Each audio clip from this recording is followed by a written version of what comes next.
Plagosja në Rogozhin, autori më shqetësonte qenin tyre, atë doja të vrisja. Një ngjarje e rëndë dhe absurde ka ndodhur paraditën e 6 qershorit në fshatin Gos Rogozhinës, ku një çift bashkëshortësh u plagos me armë zjarri dhe vajza e tyre u lë tualet. Pas konfliktit me fqinjët për qenin, Shpëtim Osma qelloi me armë dhe përfundoi duke plagosur Sami dhe Nadire Disha, si dhe duke dëmtuar vajzën e tyre. Sipas hetimeve paraprake, konflikti kishte nisur prej ditësh mes dy familjeve për bagtin dhe qenin e familjes Disha, i cili ruante kafshët.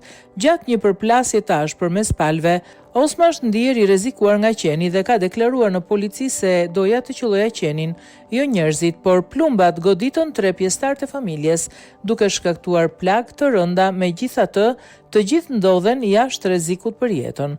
Pas ngjarjes, autori tentoi të largohej, por pas rrethimit të zonës nga policia u vedorëzua 2 orë më pas.